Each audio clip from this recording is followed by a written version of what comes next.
obtain the absolution, removing any doubt that we was ever fooling.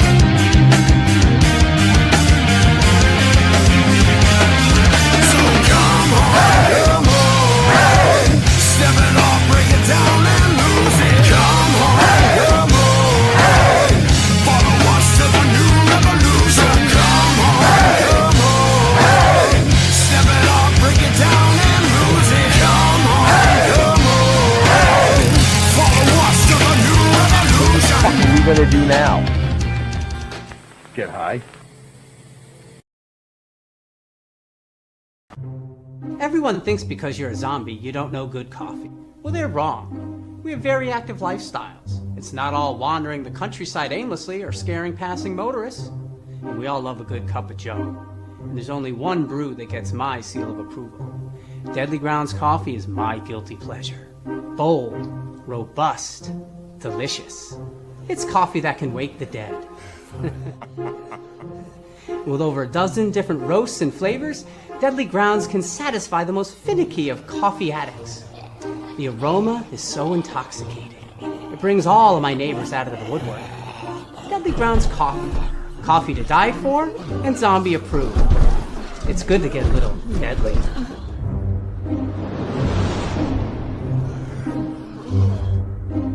Use the front door! Oh, they're so disgusting. Hey, happy Tuesday? Is it Tuesday? we're off a day. My name's Lee. I'm the monkey behind the keyboard here. We have a totally kick-ass show for you today. And if you're watching right now, you know why you're here. So we're not going to delay any further, but with us, as always, Benjamin. How's it going, bud? What's happening? What's happening, everybody? So, yeah, like Leo said, we got an amazing show tonight. I just want to point out one thing. We've had a ton of shows over 3 years from all different types of industries, but this is the first time that we've actually had a guest that's been in every one of those industries. So that's all I'm saying. Go ahead. Next. Jeffrey. It is Tuesday. It's Tuesday, and it's an hour early, so I'm really fucked up here. Yeah, you can have your chicken early this week. Chicken? Yeah, chicken. Yeah. No, so we got a kick-ass show. I don't want to delay this anymore. Everybody knows who this guy is. Let's welcome Mr. Tommy Chong. Hey. Welcome to the show, my friend. Thank you. Is my mic on? Oh, yeah, you're good. On. You Yeah. can Hear you.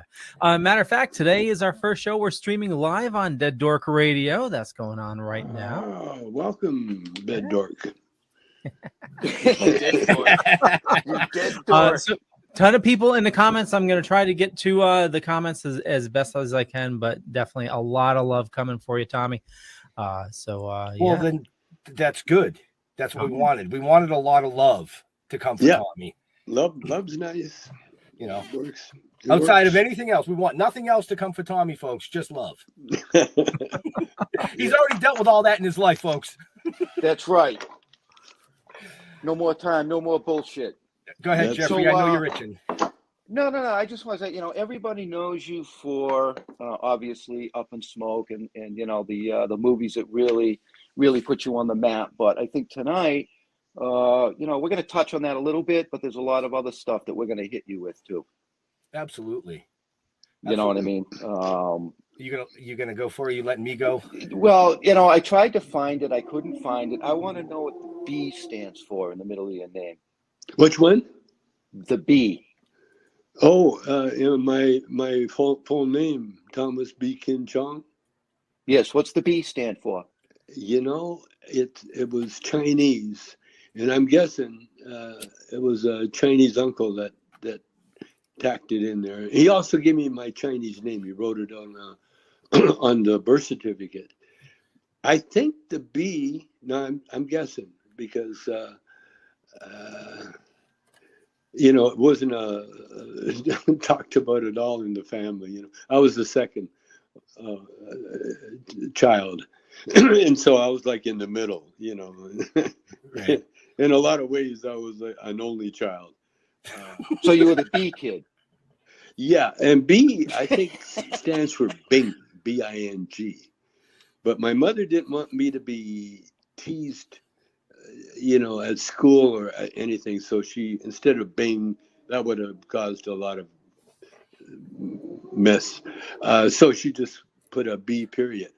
And my wife now, my present wife, Shelby, when I first met her, she was the first girl I ever met that loved my middle name. Very cool. Yeah. Nice. Well, I'm gonna use the B as for Bong, Thomas Bong Chong. That's what I'm gonna go with. Bong. Okay, that works. That's what I'm gonna go. That's what I'm gonna use. I like that. Yeah, Thomas Bong Chong. Right? Yeah, Bong Now Chong. it sounds Chinese to me. I It don't is know. Chinese. Well, the bong is a Chinese word for water pipe. Right? Yeah, that's all. Look at that. Even my wife's joining us from work. Oh, cool. So this is a good show when that happens. So Yeah, when your wife pays attention. right, I'm going to twist that and take the Must be B onto something. and spin this all the way back to the early days. You started playing guitar. You were in bands. I want to know a little bit about Too Much Monkey Business and something called Blue Balls. Oh. Well, Too Much Monkey Business is a song that we recorded because we won a contest at a teen fair in that had to be Vancouver. It was in Vancouver. Yep. And we won the Battle of the Bands, and the prize was a recording contract with RCA Victor Studios. Only trouble is they never had a studio in Vancouver, and so the promoter of the teen fair, who was paying off the prize, found a radio station where we could record if we stayed in the hallway. We put the mics in the hallway, and then we'll record this there. And that was our studio. And Tommy sang the song, Too Much Monkey Business, but it was written by Chuck Berry. Now, the other side was a thing called Junior's Jerk. Yep. But I wrote that one, and I played. That was, well, we never knew we had to have a B side. We just had an A side, and then they said, well, we need a B side, so I made it up on the spot. It was a song that I'd been playing at dances when it was instrumental time, but that was back in the day. Oh yeah. And then, like I said, that was the first part of the question. The second part was I want to know more about Blue Balls. Well, Blue Balls is a term that we used to get. Now it was time when I was at that age where we learned a lot of sayings, but we had no experience with the sayings, what they said, But apparently it was a condition that men get or boys get when they're aroused and they got no release. And so they turn blue. Did that answer your question, Ben? Yeah, but I was referring to the theater that was the Alma at one time that he called Blue Balls, but I like his rendition better. Right? Because I'm pretty sure that's what it means. Well, we sell, or someone sells a license plate from the movie, Up in Smoke movie. Yeah. And the license plate reads Muff Diver. and it's a biggest seller, and we have to autograph them. and I'm positive that not too many people really know what Muff Diver means. Oh, I think you'd be surprised, but in today's world, there's not a lot of muff. Right? No. Unfortunately. I mean, that's the last I heard. You see how fast the show was derailed, right? Yeah. Oh It yeah. was me that derailed it this time, not Jeff. Yeah. I just wanted to give a shout out real quick to our guest from last night who knows you, Tommy. Actually, you and him worked together when you first started out. It was Murray Langston, the unknown Oh, comic. Uh, Marin, is yeah. he still alive? Oh yeah. He said you, him, and Cheech worked at Canopos, Yep, we and sure then did. after that, you worked with you left there to go to Red Fox's place. Well, we actually started in Red Fox's club, and then we ended up at Canopos and all the places that work, and the Troubadour, and then finally we got discovered. But yeah, Murray was part of the gang. There was like a tribe of comedians going from club to club and venue to venue, and just anything to get on stage, and that was us. Murray was part of the gang. It was a nice gang. It was a cool. They're all cool people. Very cool. Doing nothing but going out to make people laugh.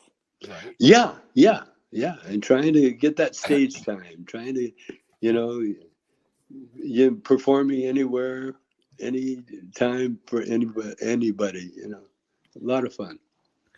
Well, he wanted to say hi and send his love. Good. Well, I'm glad he's still alive, and he's a very funny guy. Yes, And, yes, he is. Yeah, very funny, very funny. So, So go ahead. go ahead, You want to Ben. go? You sure? No, go ahead. Yeah, I was go just ahead. going to bring it up a little bit. That's all. Go ahead. You sure? Yep. Am I stepping on your toes? No, I'm just kidding. So keeping with the music part of things, just real quick, you co-wrote and performed on a lot of the Cheech and Chong albums, and you actually were nominated for a Grammy Award for Best Comedy Album. Yeah. How was that? How was that type of a feeling? It was beautiful. I mean, but it wasn't. Yeah, I mean, like, we're the jack of all trades, and we've been trying them all until we found one that worked. And that was Cheech and I, because between the two of us, we had done many jobs, And so when we finally found one that paid off, it was really sweet because we knew the Three Dog Night. You remember that band? Mhm. Three Dog Night. Well, the drummer happened to be my first wife's brother, made him my brother-in-law, and I actually gave him his first job as a drummer in one of the house band at the clubs that we had, and Floyd Sneed is his name, and he was one of the founding original members of the Three Dog Night, and he's the only one that's still around of the old gang. Wow. So big shout out to Floyd. Wow. Awesome. That's actually awesome. Ties things right up. Yeah. Go It ahead, goes Jeff. full circle. I mean, I grew up listening to Three Dog Night, listening Mhm. to you guys and all this kind of stuff, But yeah, nominated for 6 Grammys actually. Yep. In total, right? What's that? Yeah. You nominated for 6, winner of 1. That was in '74, right? What album was that for? I think either Los Cochinos or I forget. Yeah, I forget Los which one. Cochinos. Yeah, it was Los Cochinos. I think it was Los Cochinos. Two Yeah, dirty that was a guys. quiz. You passed. Yeah, It two was a dirty quiz you guys. passed. It's really him, folks. No, that was quite a while ago, man. I'll tell you the most fun we had because of my connection with the Three Dog Night. When we came down to Hollywood, we contacted Floyd and everybody, and we went to a couple of their recording sessions and got to know the management, Three Dog Night management, and so they wanted to manage us. They were like our first managers, but they were a music gang, and they had no idea of the comedy. So they were, it was like management in name only. Like if we needed to drop a name, they were there. And then Cheech and I would go from gig to gig on our little scooter. And so I thought, I'm going to ask the management to help me buy a car so we can, take the job a little more serious. And Three Dog Night, instead of giving me $500 for a car, which I asked for, they handed me the contract and said, "See you later." And we said, "Okay." So it was a nice, clean split. And then the next time we saw them was in the elevator at the Grammy at the Shriner Auditorium, where they were handing out Grammys, and we had been nominated for our first Grammy, along with the Three Dog Night. They were nominated for a Grammy too, and so we met our ex-managers in the elevator going up to see who won the Grammy. That's pretty cool. Wow. Wow. So you're a writer, you're a producer, you're a director, you're a voice actor, you're a comedian. What the Guitar fuck else player. do you do? Guitar player. Musician, cannabis advocate. Hell of a good husband. Oh, one of the best husbands on the planet. Right on. Yep, I am. See, my deafness helps in a marriage.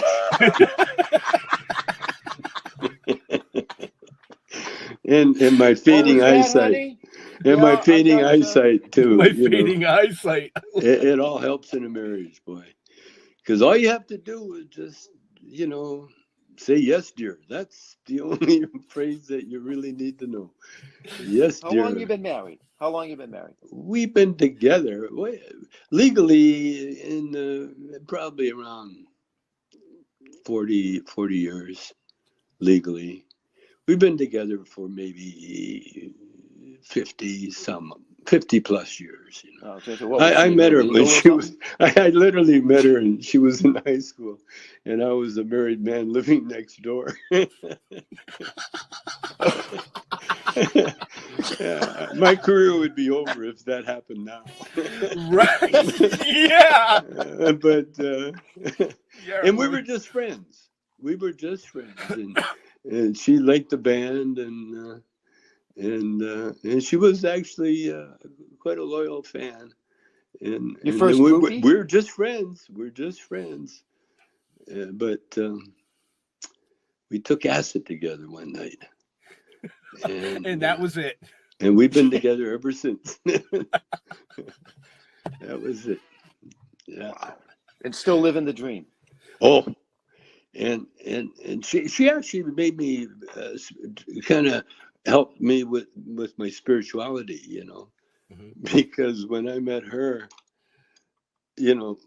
my prayers really were answered, and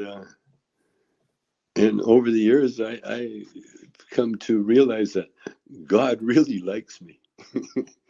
He thinks I'm the best, man. I thought it might have been because she screams, "Oh God," a lot. Yeah. Yeah. I get that too. Oh my God, Oh boy. It's a different kind of God when you get older, It's a little more age appropriate, So we got a ton of questions or a ton of comments, but this question came in from Jeremy Courtney asking, are you still on THC or are you strictly CBD now? Big fan of your work, Tommy. I don't have any kind of, what do you call that? Regiment? No, willpower to really know or care what I'm doing. I just have, I just found out about the difference between THC and CBD just lately, when I started making a lot of money selling CBDs, and to me, weed is just weed, you just smoke it and get high. But, I've been learning all the good things about it, all the good medicine, and how it helps everything. And I'm just glad I lucked into the right things. Like I said, God really likes me, man. I would say so, yeah. Weed is really our connection to God. In the Bible, it said, Moses talked to the burning bush. And obviously, the burning bush was the cannabis plant, Yep. And How else would you get a Jew to lead a whole bunch of people into the desert? That has to be some good dope, boy. Right? And that's probably what they were looking for. What that plant look like, Moses? Come on. It's gonna be over there in one of those mirages. We'll Oh find it. man. No, the weed Yeah. connects everything, and Right. you know, and woof. I mean everything, you know. And it Weed really connects makes you everything. forget shit too. The other day luckily I wasn't driving, but I really almost panicked. But Shelby was driving. I couldn't figure out where we were going. You know, and I kind of remembered, oh, we were going home. And I'm not drunk. You know, I don't drink. Right. But I do smoke, you know, Oh yeah. a fair amount, you A know. fair amount. Yeah. I like how he put it. A fair amount. Yeah. Well, when you don't have a supply problem, you know, then That's it's true. then it's like self discipline. That's the Oh, word I'm true, looking true. for. Now, Yeah. do you do edibles at all, or you strictly smoke? Yeah, sometimes on purpose too.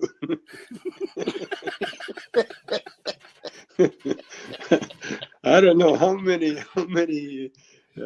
weekends I sort of stayed in bed from saying I don't think I took enough. You know, I don't feel anything. It's only been 10 I minutes. better eat this other half. Yeah, that's what it is. Right? And then, oh, it's Tuesday already? Wow. But the great thing about a weed hangover is you're thirsty and hungry. I find, you know, that's about Yep. it. Yeah. Yep. Not like a booze hangover. Booze is like almost medical. You know? You almost want to throw up to feel better.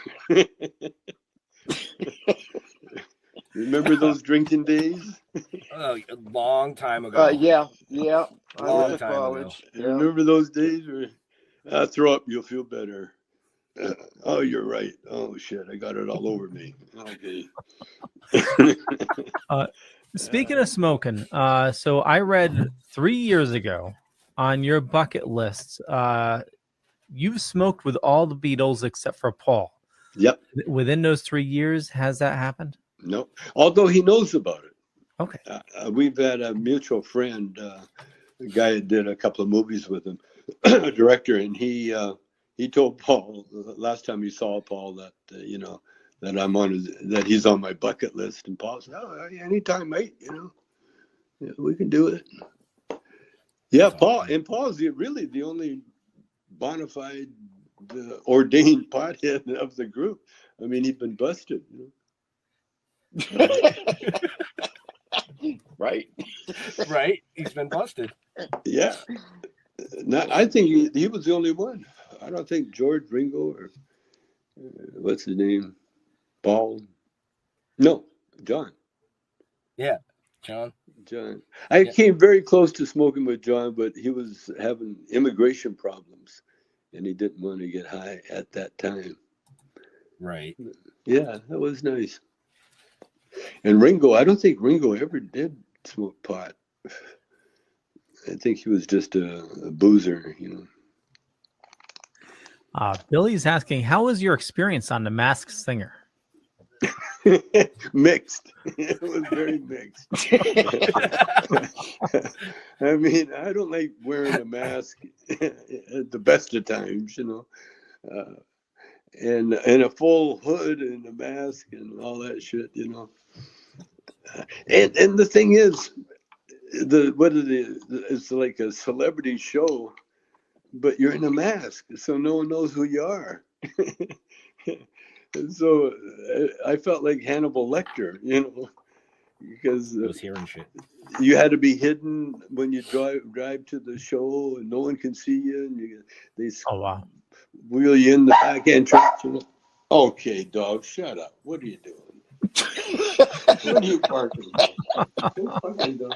What, do you have a bad dream or something? Where do you go? Oh, he's gone.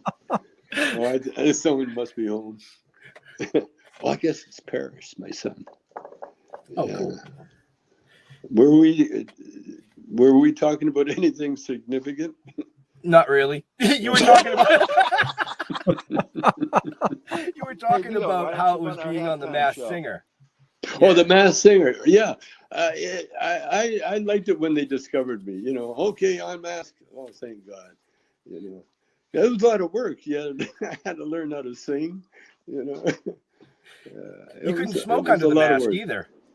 What's that? I said you couldn't smoke under the mask either. So No, anywhere. You See, the know, whole they thing didn't know. goes- They didn't want anybody to know who I was, and so I had to be. You know, that's when the edibles kicked in. I wish. No, you don't want to do shit because you don't want to screw up. A whole show like that. You know, by being too stoned. So I don't get stoned when I work. You know. But after work, Right? Yeah. Fair enough. Yeah. Yeah, I don't smoke when I work either. Neither does Ben. Nope. Not with power tools. Well, what do you do? Oh, power tools? Yeah, I'm a woodworker by trade. Are you? Oh, Yeah. yeah. How many We fingers? actually- You got all your fingers? Oh, you got them all? Yeah, Yep. you do. Yeah. Oh, There's a Yeah, and couple I- that are fucked And up. I still have all mine. you must be skilled. Oh, you're both woodworkers. Jeff's a high-end furniture builder now, but he actually trained me in the Wow. construction industry for about 20 years. Wow. So, and I've been doing I that for about dabble, 30. but Yeah. I'm just enough to know when to quit before I hurt myself, Well, I think every guy's dabbled with wood. Yeah. I love it now. I got a whole mess of bamboo pipes that I've made, and I like woodwork too, but I like to carve stuff I can smoke out of. Then I feel like I've done good for humanity. Right. Nice. Wow, furniture. Okay, I got a question for you woodworkers. I got some fresh cut, well, it's a couple of years now, maple from a huge tree. And, I want to do some sculpturing with it. But it got infected with some kind of bug that's eating, or some tiny little microscopic bug that's eating it around the edges. What kind of bug is it? Do you know? I don't know, a wood bug? Yeah, like a termite, you mean? I don't No. think it's termite. Well, there's all kinds of little bugs that'll get into it. Little tiny spiders too. Yeah, and Spiders how will do live you in it. get rid? How do you? Any kind of a bug spray will just kill it. I was Oh, going to say, Spray. yeah, don't No, the smoke old- weed. the Don't old smoke weed Roundup, near huh? the wood. Right. Just don't Yeah. smoke the weed near the wood and they won't eat it. No, I found there are bugs that like weed. Right. Oh, Too there's a lot of much. bugs that like weed. Yeah. This I call bug them here my for children. sure. I was going to say, I call them my children. Nice. I- Hey, Leo, why don't Yes. we take our break? And then we'll come back and hit this gentleman with some more crap. Okay, we got a couple questions that came in as well. So hit the questions real fast because I think you're still downloading something. that I emailed. am. Thank you.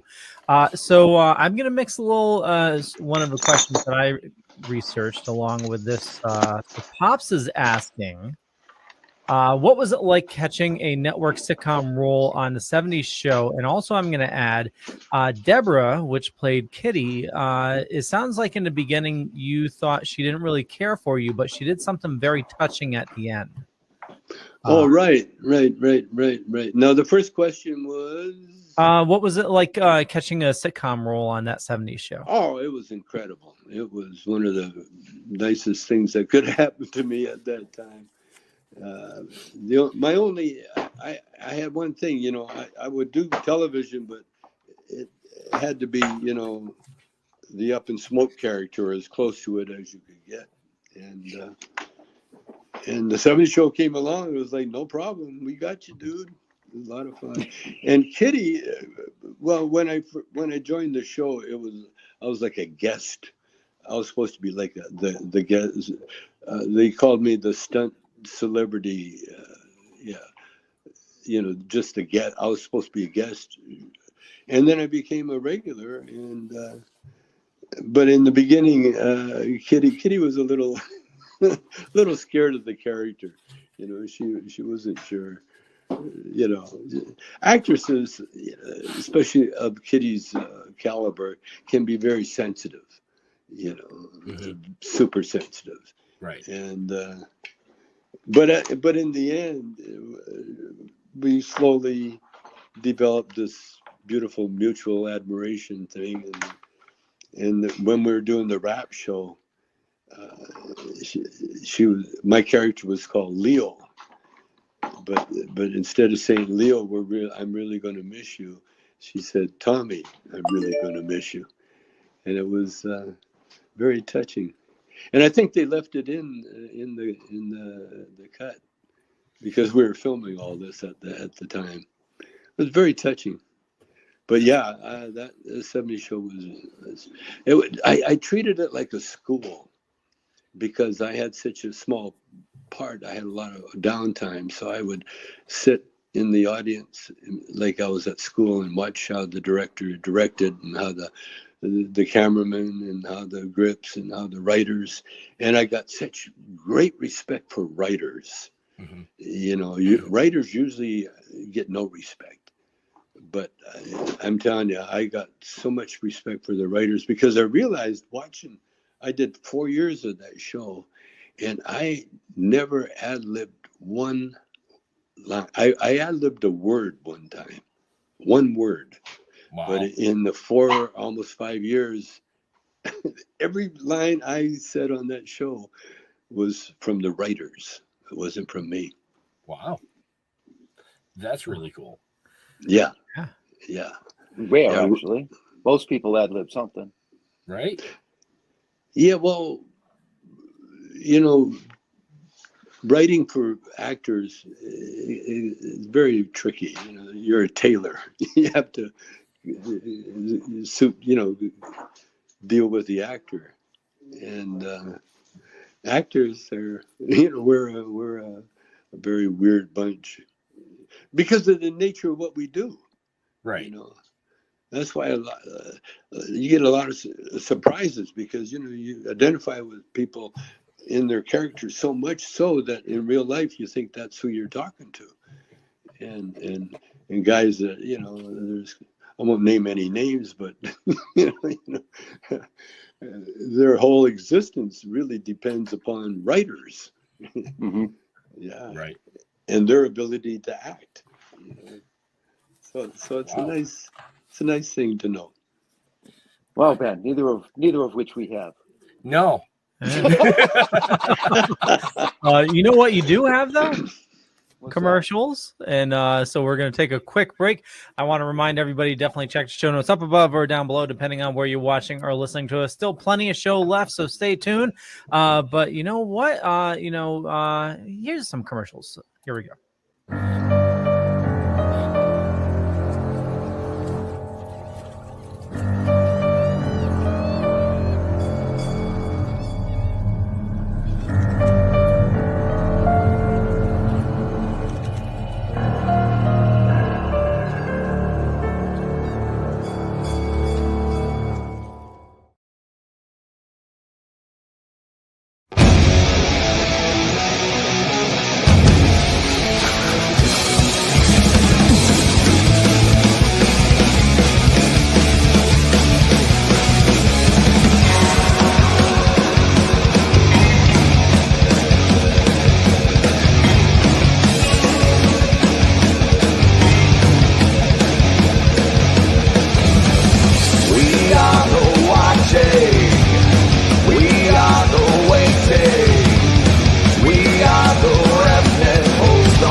fucked up nightmare.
Okay. And in honor of Betty White, here is the last commercial that she did. Thank you for supporting Actors and Others for Animals. We started a long, long time ago.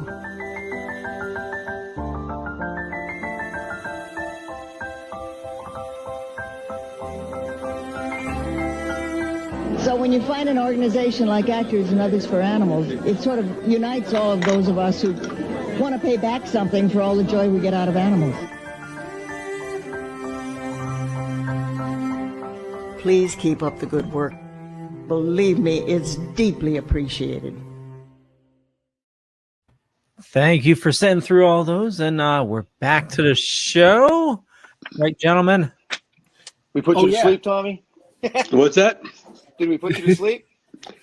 No, not totally.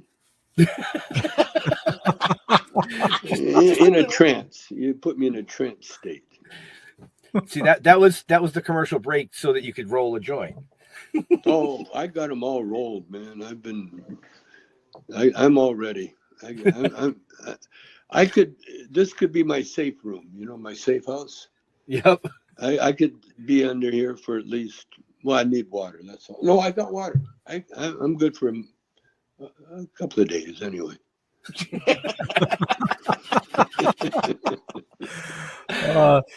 You know, I read that when you were up in British Columbia, you saw a UFO. Is that?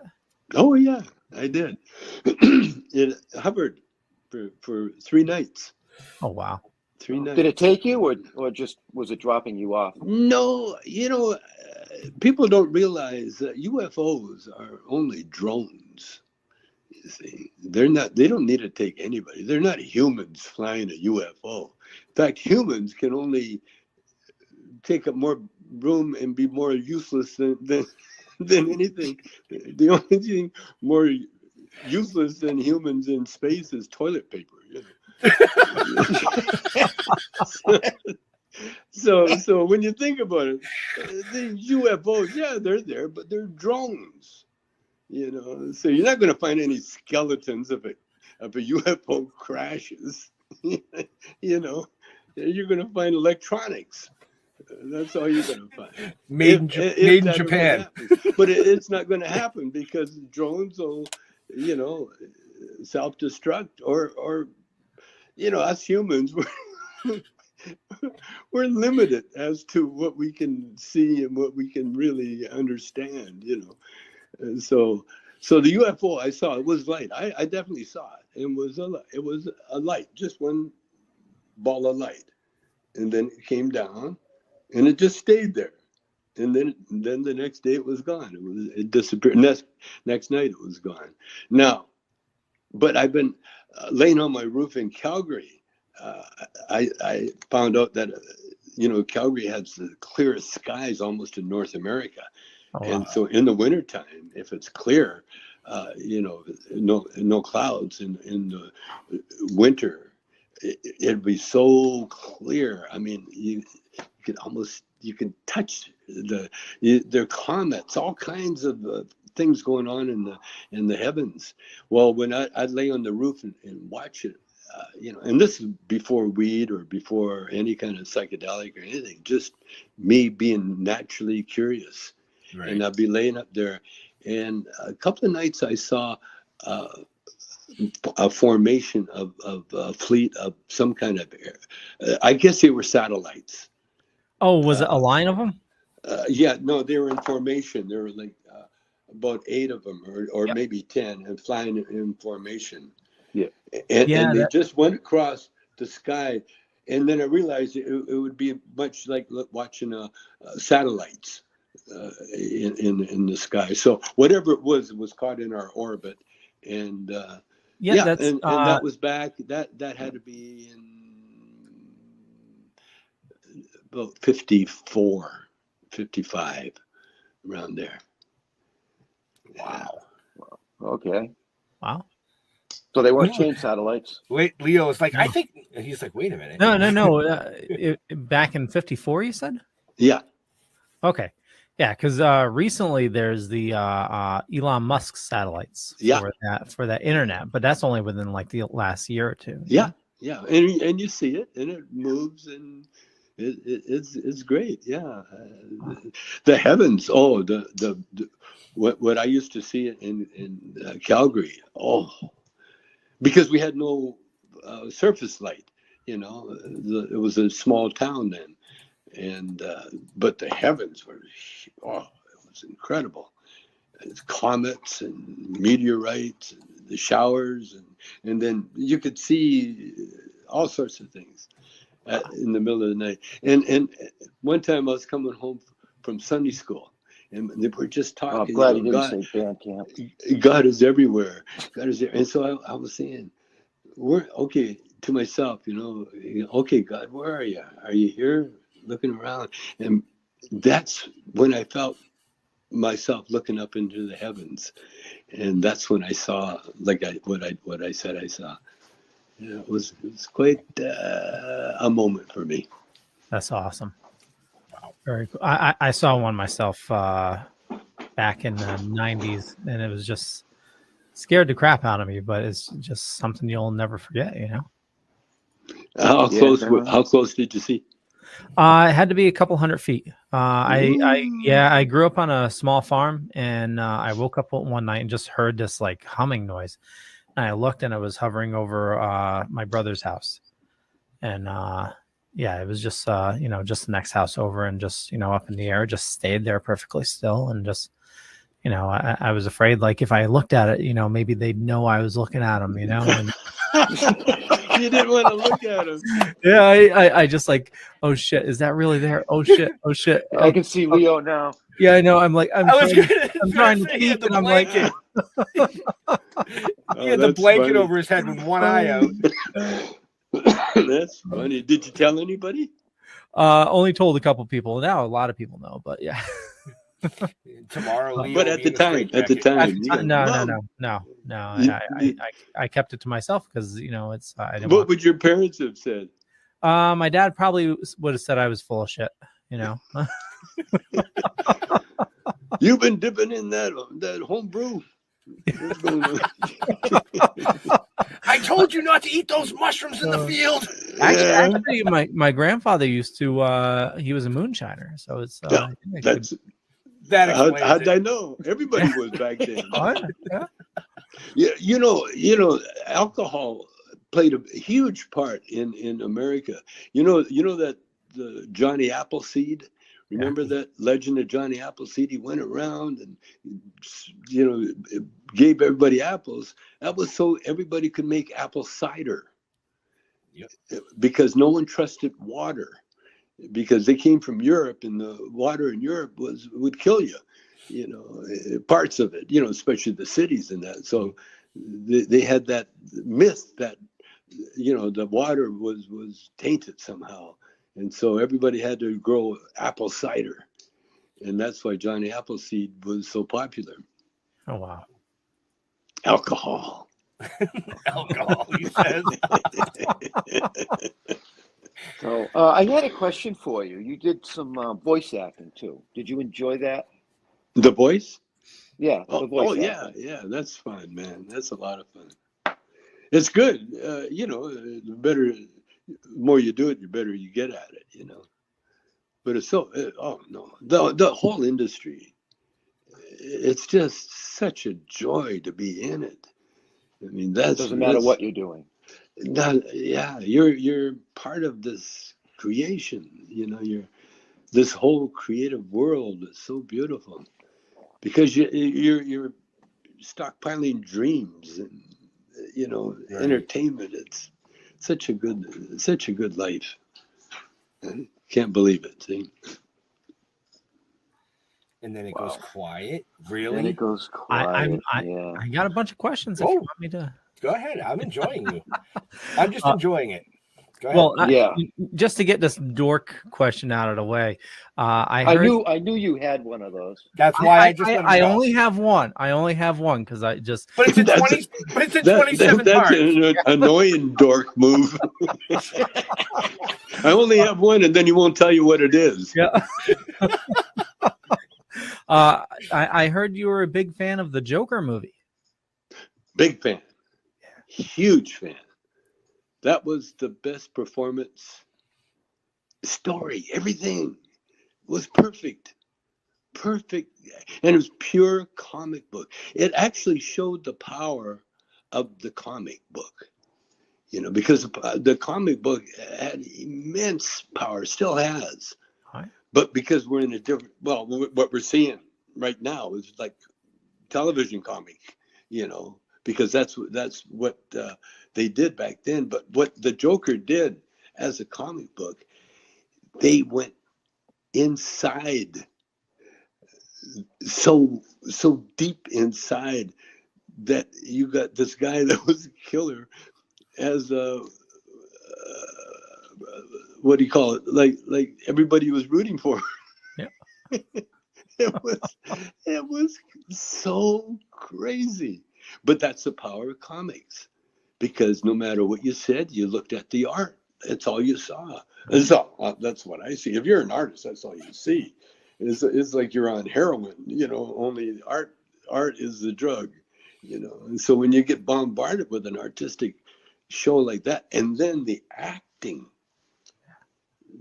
I mean, the Joker himself, and the way that's what I loved. I always loved about comic books, because they took the obvious and they just they make you see all angles of the situation, the beautiful angle, the horrific angle, all of that, and in one movie, his dance. Oh yeah.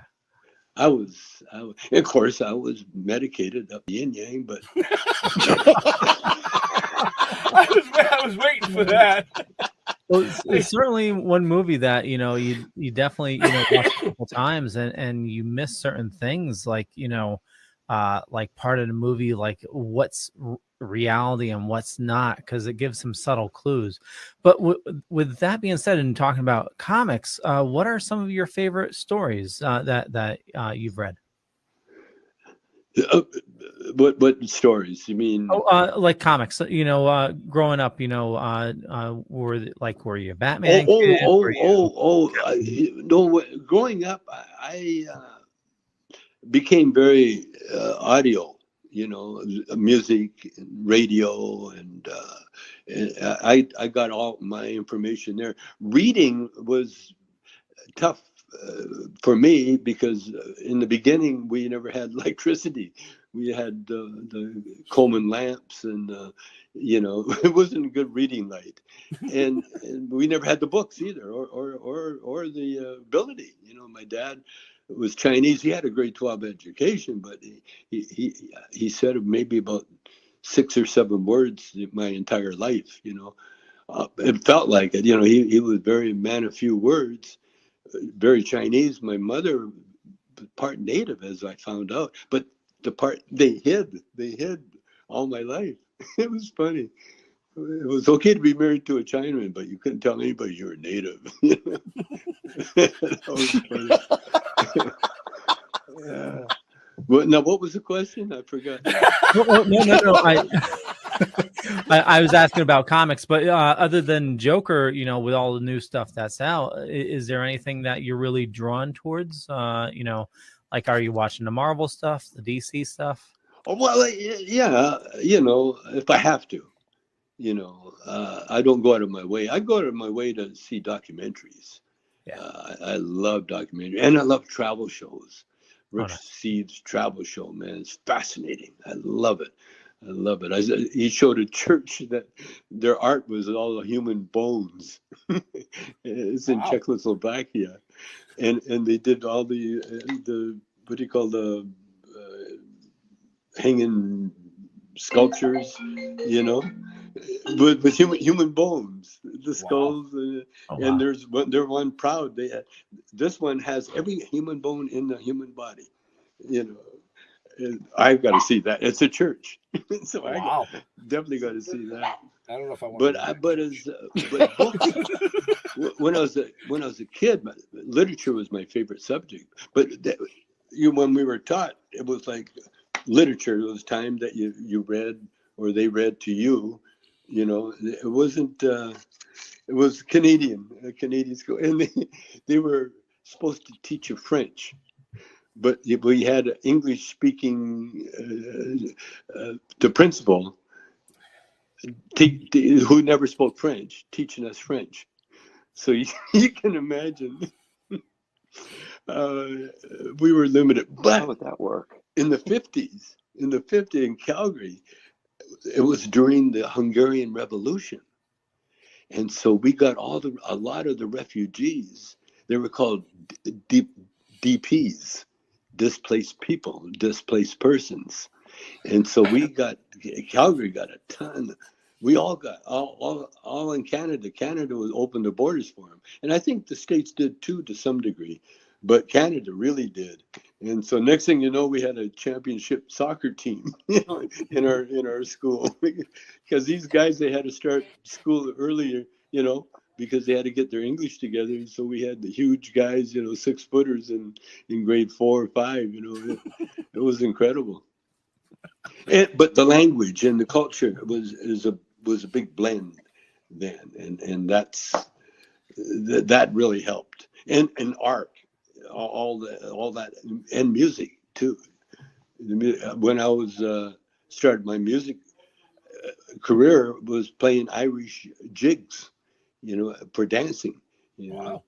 And so my early training was rhythm guitar player for a fiddle player, and we'd play parties and 8 years old, and that was my early life experiences, because back then if you were 8 years old and lived like anywhere in the country, you were like considered an adult, because you had the strength. Right. That's why those big farm guys ended up being big football players, because they start real early when you're a kid, Wow. And that was a good. There's all sorts of really good things that happened, in my life growing up, that gave me the stamina, to do what we did, And same as Cheech. Cheech had the same upbringing. Cheech's dad was a LAPD, mm-hmm. But he was Mexican, so they laid patio on the weekends. He had to. It was part of being a Mexican. So Cheech was, 8 years old. He was laying patio, carrying cement and all that shit, and that. And then Cheech became a potter, and he went to Canada to get out of the draft, and he went right up to this world-renowned potter.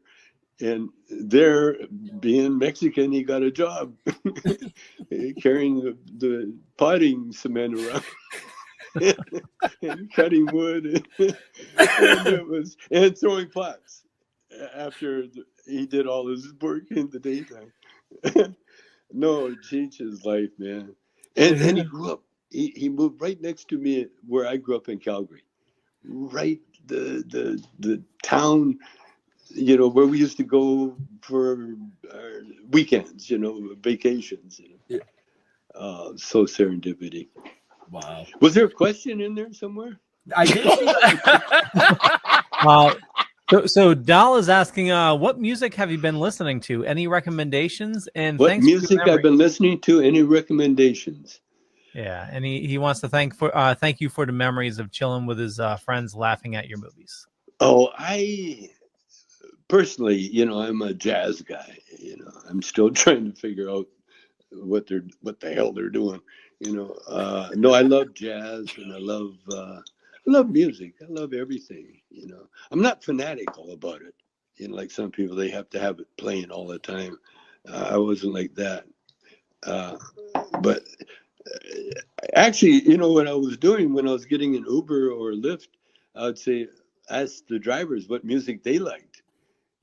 And I did a little study when I was doing it, a lot of Eastern, Middle East music. And then I turned them on to jazz. I turned them all on to jazz. And they cool. Yeah. That's, if I got to listen to anything, it'll be jazz. So to all you Uber drivers, if Mr. Chong reaches out for an Uber, you best be playing jazz. Just saying. If he says, what kind of music do you like? It's jazz. It will reflect in your tip. I asked them. Right. That's cool. I love Uber and Lyft because you get so intelligent people driving you. A lot of teachers, school teachers. And I had she was a math teacher. Yeah. And we had I learned a lot about math, the history. So I know there was a couple other questions that I saw pop up in there, Leo. Yeah, Jeremy is asking, is there anyone you still want to work with that you haven't had a chance to? Yeah, there was. I'm trying to think of who it was. It was like, oh man, he'd be perfect in a Cheech Chong movie. God, I can't think of who it was. That's the way my memory is nowadays. It'll come eventually. It'll come to him. So Pops Van Circle it around. Yeah, Pops Van Zandt actually had a question too. That was a couple before. I think it was right before that. No. Okay. No, right above Jeremy's. Who wrote the John Hancock building skit? John Hancock. Well, Cheech and I wrote it all. We happened we happened to be facing it in our hotel, looking out as we were recording, because when we signed up with Lou Adler, he was the recorder, the guy that owned the record company. He would send crews out to wherever we were, and with the tape recorder, and we would sit and record. And so we're sitting there looking at the John Hancock building. It was a combination. I'm not sure who started it, but it was like it's when we do the advertising for jumping off the Hancock building. Easy diving boards, Such sick humor. It was sick. Very sick humor. But it made us laugh. If it was sick enough to make us laugh, then we would share it with the world.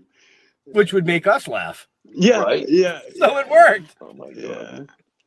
I loved it. I loved the fact that we made Catholics, call their teacher Sister Mary Elephant. Sister Mary Elephant. I can hear it in my ear right now. The screaming of Right. class. Class. See what we did. My kids, my older daughters, they were teens when we did the records, and they were in school, and so both of them would contribute unknowingly. They would tell me something that would resonate. And Cheech has got such a great memory, and he remembers his childhood, and his childhood was so funny. It was like sitcom gold, Right. and that's really what Up in Smoke was, Cheech's part, It was It was definitely gold. I can say that. yeah, it was All of them. It wasn't just that. I think it was every single one of the movies that you guys did. Yeah. Had something unique about it. Yep. That it connected with so many people. Yeah. I was definitely one of them. I was probably heavily medicated at the time when I watched it, but well, that really helped. It wasn't necessary, oh yeah, but it definitely helped. I was able to follow the story better. Right. It made more sense. Right. So I know I saw another one that was back here from Super Retro somewhere, Leo. Oh yeah. So we're getting close to that time, so I want to make sure that. Yep. Did you have a hard time coming up with the concept of Cheech and Chong mobile game? The mobile games? Well, we haven't come up with any concept. At least I haven't. Bud Farm, you have one. The Bud Farm? Yeah. That's a mobile game? It's a farm. How can it be mobile? You're killing it. Oh, we're killing it on mobile. That's my son telling me, but I don't know. Yeah, that's his job anyway. My job is to get high and be funny. Right? You do that well. You remember all the other shit, I guess. I don't know. Yeah, we got a mobile game, the Bud Farm, Cheech Chong's Bud Farm. And yeah, that was fun. He's like, you have a mobile game. I love it. You got anything in the works now? Are you working on anything new now? Always, but nothing of that caliber, There's a documentary that's being fine-tuned as we talk. And then we got a few paths that we're going to wander down and see what's there, I've got some ideas, but I'm not going to divulge. I'm not going to until they get closer to reality, because you got to be careful now. Oh yeah, you do. Yeah. You get ripped off just thinking about shit. Yeah. Hey, I was thinking about that. Wait, that was my idea. I thought about it earlier. Yeah, I had that idea. Well, I'll tell you, I had an electric bike. It was, I guess it was around 81, 81, around there. I had a friend whose dad was an inventor, and he built one for me. It was a tricycle, and big ass battery in the back where you carry shit. Big ass battery, and it hooked it up, and boom, it worked. But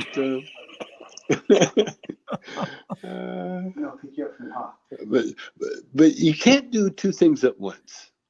Right. A double-minded man is not stable in his ways. That's a biblical quote. And so I've had quite a few failures, but they were like more than failures, they were feeble attempts. So, right. But it was something that I had to try to do, while I was doing what I'm doing, Mm-hmm. Failures are good. Yeah. You learn something from them. You have to learn from your mistakes. Yeah. Failure's a growth food. Yep. Yeah. I know we are coming up on time. Last question I have for you on my side, and I think this is just absolutely fabulous. I read that you said inside that you're not old. You're only as old as you feel, and you also you still go to the skateboard shop to buy your clothes. Is that true? Well, there's no skateboard shops now to talk with, but definitely, I go to dispensaries now, and they give me clothes. I don't have to buy shit. People just give it to me. And yeah, for sure. You're old. It depends. It depends on your mind. You are really. That's why you got to keep your mind filled with really nice thoughts. Because your mind is almost like a garden. You got to put the right amount of care and tender, loving care, and the right kind of minerals in it to keep it flexible and growing, eager, fed with That's good where things. THC and CBD come in. Well, as long as you mix it with good literature and, good art, good music, don't waste it. Don't waste the time. Don't waste the high. First of all, don't waste the high in being miserable. Right. Because you have the ability, we all have the ability to change our mind, and if you start going down a path where it's going to be miserable, get off that path. And the way you do it, you go, oh, look, like you do little kids, you want to distract them and say, oh, look what I got over here. Well, do that with your mind, say, oh, well, look at her. She's kind of cute. Get your mind on other good things. And then time will go by, and next thing you know, it's tomorrow. Well, the next day. Right. No, you got to have tomorrow first. It can never be the next day. So you said the documentary is coming out soon? The documentary, it will pop out probably right after we get we're at the stock exchange. We go public with Cheech and Chong. Oh, okay. All right. Cool. And that's in the works now. All right. And, Nice. when we do that, then you'll find both Cheech and I at the airplane shows, buying our new jets, and at the boat shows, making a bid on whose yacht's bigger than, Cheech. Cheech will always try to get a bigger yacht than me, but I'll always beat him, because I'll go the sail route, and you can always get longer sails.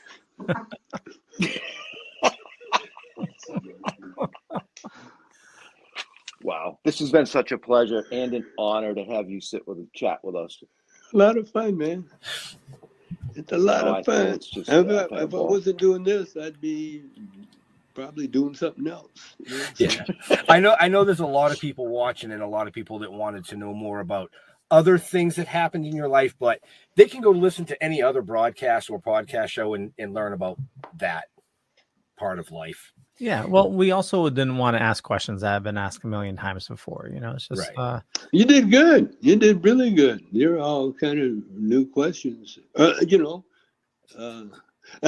crack up at the ones that listen to me at one podcast and then write down almost the exact stuff that they just heard, and then ask me again. And it's almost like a test. Do they want to hear the same thing, or am I going to change it up a bit? Or do I play that? And now Cheech and I are doing shows together, and, right. And Cheech and I forever would communicate through the press. Whenever we did a meeting like this here, then that was usually the only time Cheech and I talked to each other. And so we would have a little visit, and we were doing that, having our little visit. It was great. It was all good. And our thing, what sold out, Paris? NFTs. Our NFTs sold out. We were on earlier today, and they sold out. Yeah, how many actually, did they sell? Over 10,000. Over 10,000. Wow! NFTs. Congratulations. Wow. But I can't talk about the money. No. We never talk about money. or politics or religion. Yeah, I was gonna bring. When you said that, my first thought was, oh.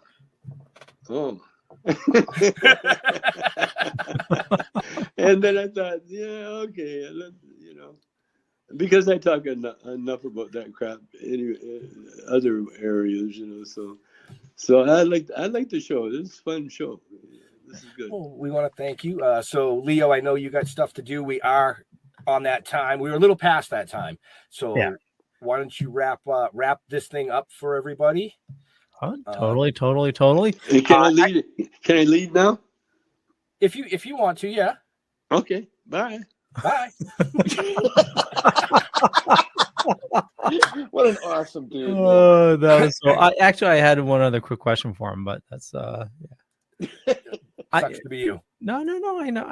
It's just I tried not to. This is your guys' show. I didn't want to. It's a team effort. I know it's a team effort, but I want right. to make sure I didn't. But Yes, thank you, I'm going to wrap everybody things out up. there. Okay. Yep. I want to thank everybody for watching this fine evening. This is an amazing show. If you missed any of it, definitely, head on over to the Facebook page or YouTube page. You can catch the rewind right there. For me, just Google Leo Pond. You find a bunch of stuff. Could be true, could be not. I'm not going to say which is which, but I run a little thing called the Dorkening Podcast Network. We got about 40 shows on the network. There's a ton of awesome people doing a lot of awesome stuff. And we just launched Dead Dork Radio. You can find out more in the show notes up above or down below. And Benjamin, well, actually, no, we do Jeffrey. Well, you see, you're all screwed up because the guest left. I know. Yeah. So basically what you do is you say, as far as the guest, you can check the show notes up above or down below or wherever the hell they might be, where you may be. And that's how he interacts with his fans because that's how we got the notes. Yeah. Back to you. Or to Jeffrey. Jeff. Well, I hope everybody enjoyed that show. I know I did. When you get a guy like that and you let him talk what he wants to talk, that's how it works. And I had such a ball. Look That's us up, what makes- stilltoking.com, Facebook, Token with the Dead. I don't know the other ones, but there's links all over the place so you can find us. Right. And I'm going to say the same thing as Jeff. We could have touched on so many other aspects, from being imprisoned for cannabis and a lot of things to do with cannabis, but he does get those questions on a regular basis. So they're on a ton of other podcasts if that's really what you want to know. I think this was a blast, having him here. But to all our veterans and first responders, thank you for doing what you do so people like us can do what we do. We're out of here. We'll see you next week. We'll be back on Wednesday night with CJ Ramon from the CJ Ramon. Yep. So we're doing another show this week? next week. No, next Wednesday. Oh, next week. Okay. Holy, did you see him bug out, ladies and gentlemen? He was like, wait, what? No. Holy Next week. We're going to tell you about that tomorrow, Leo. 10 minutes Okay. before showtime. Yeah. Stay safe. We'll see you next week. Bye.